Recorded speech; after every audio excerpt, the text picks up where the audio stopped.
Hey there, back again with Chef Wendy Bennett. We are going to be putting together the third recipe for our May-June Cellar Club. This is a soulful shrimp and cheesy grits that is meant to pair with the 2016 Slide Mountain Vineyard Cabernet Franc. Super delicious. Wonderful pairing with the shrimp and grits. So as per usual, Wendy is going to talk about what's going on, and I'm going to sit over here and try not to hurt anyone with this very sharp knife. That's great.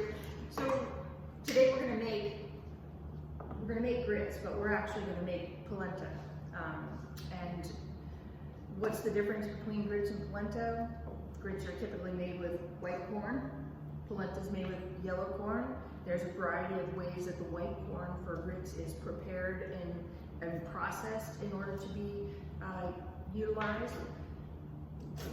Why am I using polenta? I like the color of it against the shrimp, and so it's stone ground corn that is when you make polenta or you make grits, it's the corn mixed with it could be boiling stock, water, cream, milk. It depends on who's making it and what their preference is and their heritage. And I have a question about corn versus hominy for grits, polenta. Is that also a regional preference or a chef's preference? Hominy, dried hominy that's ground up, which is white corn, treated with lye, and then dried and ground up is just a preference. That's not the only way that white corn is processed, and yeah, it really depends on preference. Great. Yeah. So I probably shouldn't call this grits, but I did. And polenta's an Italian dish, normally made with yellow corn, and so that's what we've done here. I've already prepared the grits. In the recipe, you'll see that you're going to take some thick slab, 2 slices of bacon, you're going to cook it, remove the bacon from the pan and crumble it up. And so I have the crumbled bacon in a ramekin right here that will get put on top of the dish. Later on, we'll actually go in with the shrimp. And then we use the fat from the rendered bacon. Rendering means to melt the fat. We take some corn off the cob and actually cook it in the bacon fat to extract some of the flavor and give it a little bit of caramelization or brown it up a little bit. So when I make this, I preheat the stock half and half, and then I take the corn cobs, and some people like to cut the corn off the cob by having it stand up like that. I've always felt like that's particularly scary and dangerous, and so I always lay it on the side and just cut from end to end, and I feel like it's a little bit safer. So I would just be cutting the corn off the cob and rotating the cob as I cut the corn away. But what I like to do with the cob, and I do this when I make like corn risotto, for instance, in the fall, is I put the cob in with the liquid so that it extracts a little more flavor. Yeah. Neat. Yeah, yummy. And then you utilize the flavor of that, and you can feed it to your chickens afterwards or whatever, compost it. Pro tip number 4, if you're counting. So we rendered the bacon, took the bacon out, crumbled it up, and then we took the corn that we cut off of a couple of cobs and cooked it in the bacon fat. Then I take the half and half and the stock and I add it to the cooked corn and bring that to a boil. Then I add in cornmeal, and I have some of the cornmeal here. It is a coarse cornmeal, and that's another difference sometimes between grits and polenta, is that grits are ground finer than polenta. A little softer outcome. Yeah. And so after I put the corn in here, I stir it almost continuously to prevent it from sticking for about 10 minutes. And then I actually shut the heat off, cover it so that it can hydrate and soak up, whatever whatever residual liquid is in there, and the larger grains of corn get more soft without just continuing to cook and stir and have the potential to burn on the bottom. Then after the 10 minutes, it's still hot. You'll find that sometimes the polenta, depending on how much liquid it wants to absorb, it may need a little bit more stock or a little bit of half and half just to make it flow. Right texture. Yeah. You don't want it to be so stiff that it mounds up and looks like, plowed snow. You want it to flow. And so and then we're going to add in some butter, which I'm going to do right now, and you're going to grate some cheese. Great. And we're going to put that in here. The recipe calls for Monterey Jack cheese, and which is great. It's sometimes difficult unless you live in an area that has a quality cheesemonger to find something that's not plastic in nature. And I like to shred it myself because a lot of times when they pre-shred the cheese, they put cornstarch or something on the outside, to keep it from sticking together. So I like to shred my own, even for 600 people, I would shred my own. But today, because I didn't have access to a high quality Monterey Jack, I'm using Gouda and a similar flavor profile in the sense that it's not highly acidic. It doesn't have a sharpness to it, and it's going to melt well in the dish. Nice. So yeah, I'm going to add the butter in. And do you want the green onions in there too? The green onions are going to go in the shrimp. Okay. Yeah. Yes. So yeah, we can just move that board maybe to the back or the side. And depending on your diet, you can add more or less butter to your dish. But we won't judge you if it's more. There is 1 cup of cornmeal in here, and I added 2 ounces of butter, which is 4 tablespoons. And the fat content in here, as well as in the cheese, is important for cheesy grits to balance with the wine and balance with the shrimp. Because the fat content is going to help with some of the spiciness. We're going to put some Cajun spice into the shrimp, and that will need something to, fat. Yeah, some fat. Which, there's lots of weird words that chefs use. Or, for instance, the term sweat. We sweat the vegetables, which, that's just not, you don't see that on a menu. It's not appealing to say, sweated vegetables. Right, which all it means is to cook the vegetables, to extract moisture without browning. The word itself is not that appealing, and the word fat is certainly not that appealing. So once you are done with the cheese, we're going to put the cheese in, mix it up, we're going to cover with some foil, and we're going to begin preparing the shrimp. And for the shrimp, we are going to use a little bit more butter, saute some shallot, add in the Cajun seasoning, and Cajun seasoning and the scallions, not all of them, but about 2/3 of them, and cook that together. We're going to add some the Cajun seasoning, like I said, the cream, and salt and pepper, and we're going to call it done. All right. Well, I've got some grated Gouda here for you. Wonderful. Can't tell you how overwhelming the urge is for me to not just snack on this while I'm... Well, I think there might be a little bit extra because I need 3/4 of a cup, and that looks like maybe 1.25 cups. So there you go. Leaves me a 1/2 cup to That's just right. eat. That's it. That's yours. Right, here we are, step 2. I think we're getting on to the shrimp and the browning. Yep, we're going to make the Cajun shrimp that's going to go on the cheesy grits. So what I need you to do is, there's a few shrimp there. I want you to take the peels off, devein them, and we're going to cook those in this pan. But first, I've melted some butter, and I'm going to add in some shallot. If you don't have shallot, you could use either some onion, sweet onion, or white onion, and garlic has a similar flavor. But shallot is really, I mean, I found it's hard to substitute anything for shallot to get that like distinct shallot flavor. Yeah, For it's sure. worth the extra effort. Is what I'm saying.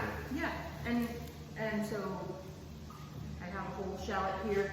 The recipe does call for 1 whole shallot, and shallots come in all different sizes. So I would say that this is about 1/4 of a cup, or slightly more of diced shallot.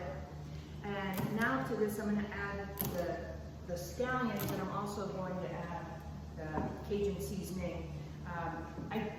I made the Cajun seasoning from scratch, and we can provide that recipe to everybody on the website as well, or send it to them. So if they choose to make their own Cajun seasoning, they can do that. But Cajun seasoning, unlike Creole, right, is spicy. Creole is not spicy and typically contains a tomato product. So this was made with some oregano, cayenne pepper, garlic powder, salt, and that's what my small brain can remember at the moment. So, but that's what we have the recipe cards for, right? Yeah, I don't memorize recipes, I memorize methods, and so right now we are kind of sauteing our shallots. I'm going to add in, not all, because we're going to use some as a garnish, about 2/3 of the green onions. I always tell people that I'm teaching, if you're not making a mess, you're probably doing it wrong, because as you know, cooking can be quite messy. Or you're just overly fastidious, like some of us. Well, yeah, I don't like to make a big mess, but it's hard not to make a mess. All right, so now the green onions, shallots, Cajun seasoning, and butter are in the pan, and we're gonna turn the heat up a little bit and put the shrimp in there. We're gonna cook them until they're not quite done, but almost done. And am I doing these whole? I'm not cutting them? Yeah, right. They are whole, they've been deveined, and if you choose to, you could, like you're saying, to do that. It's not necessary to keep it whole. I did take the tails off because I think with them on the grits, it's hard to separate the tail from the grits, and then you're, fighting with your food, which isn't always fun. This is a traditional dish that can be served at breakfast, shrimp and grits, but it's good at lunch, good at dinner, and it certainly pairs very well with cat prom. So we're just going to cook the shrimp until they're about 3/4 of the way done. You could use tongs and flip them over. We're going to add, once these cook a little bit longer, we're going to add some cream to this, which will help to mitigate some of the spiciness of the Cajun seasoning.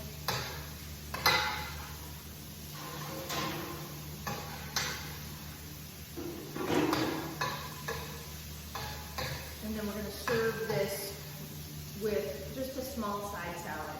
I've taken some granny mustard, mixed in some sherry vinegar, whisked in some extra virgin olive oil, and that will go on some garden greens with a little bit of salt and pepper as a side to this. Can you just say a really quick word on when you're cooking shrimp, on how important it is to not overcook them and how quickly they... Right. Yeah, I kind of watched where I, Deveined? deveined it to make sure that it's still a little bit opaque. And you're absolutely right. The shrimp will become rubbery, unappealing, and so it really is important just to cook them till they're almost done. The carry-over cooking, or the continual production of the heat from the pan, it doesn't. If you just ate a shrimp right out of the pan, it would burn your tongue. And so as it cools a little bit, it will continue to cook. So now we have creamy Cajun sauce and shrimp. I'm going to turn it off.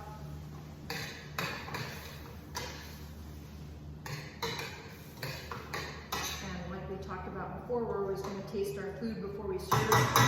But like My favorite part. this would burn your tongue. So we're going to wait just a moment for that. Here are some greens. There's nasturtium, fennel, arugula,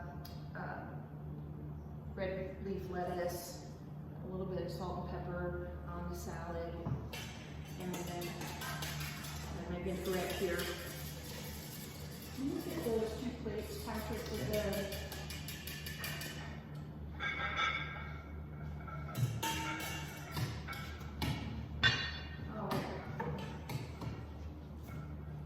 I'm gonna stir this up. And the best tool for the job is always your hand. I'm gonna do that right now. So we have the grits that we already cooked. Which are here. Easy grits. They're still warm. And what I'd like to do is taste the grits, and then we're gonna taste the shrimp. I love it.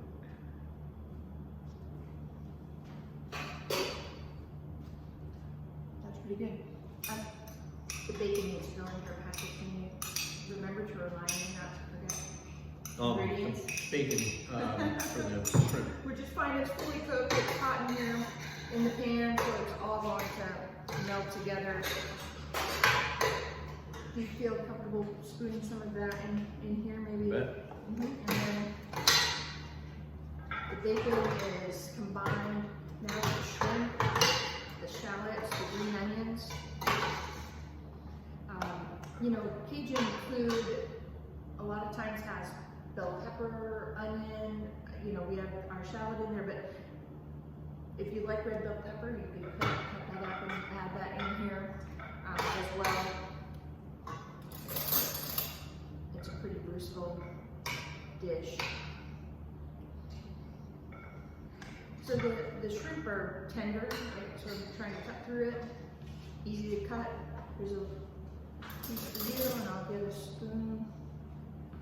Sorry, I'm trying to Oh, that's okay. hide That's the what happens. cheesy mess that I'm making. I gave you the hard job, actually. Smarter way to do this.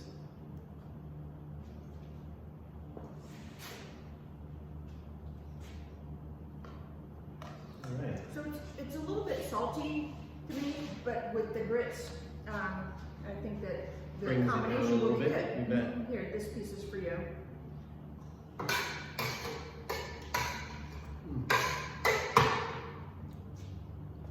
Wow.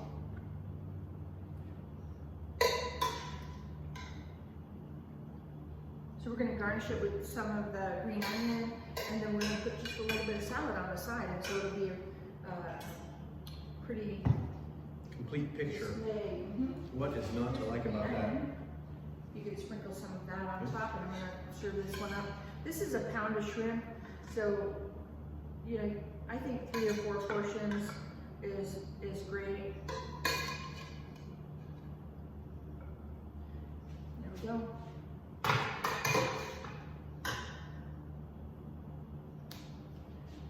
Great. You're hired.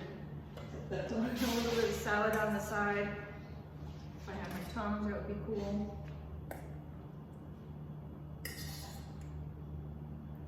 I don't know if you can see from here, but the fennel, yeah, it just has such a nice, light, wispy presentation, and I love that addition to the salad, and it almost mirrors sort of the lighter aspect of the shrimp, even though this is a big, you know, well, it's got the bacon in there and the cheese and the grits, but it provides like this nice foil to, you know, to all the heaviness of the cheesy part, while being a pretty elegant bridge to the shrimp. I agree with you, and I think the acid in the salad will help to balance a lot of that cheese too. Also, I'm super impressed at how you've got working the fennel in there with the Cab Franc. This Slide Mountain Cabernet Franc has these elements of like dried herbs and fennel and Oh. You know, these lovely aromatic characters that adds another nice tie-in to the dish.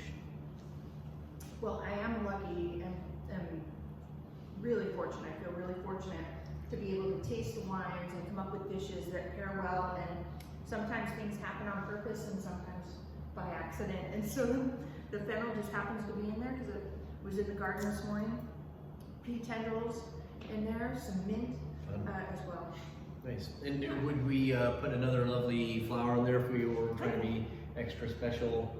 Yeah, you could even pull the petals off the nasturtiums and mix it in with the salad. That would add a color that would balance. To the, yeah. Mm-hmm. So if you haven't used like edible flowers, you know, they add such a beautiful element to the plate, and they are edible.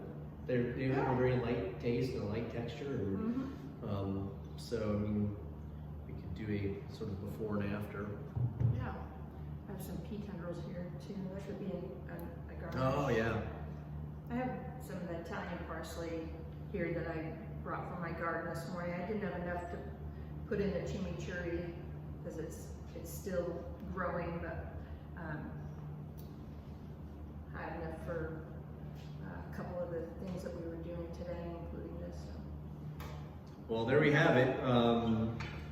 Soulful shrimp and cheesy grits. Yeah, I have a fork. Would you like a fork or spoon? Maybe a fork because I've got the salad there. Yeah, that makes sense. Thank you. Fork, knife, in case. Cheers to you, ma'am. Cheers to you, Patrick. It's a pleasure.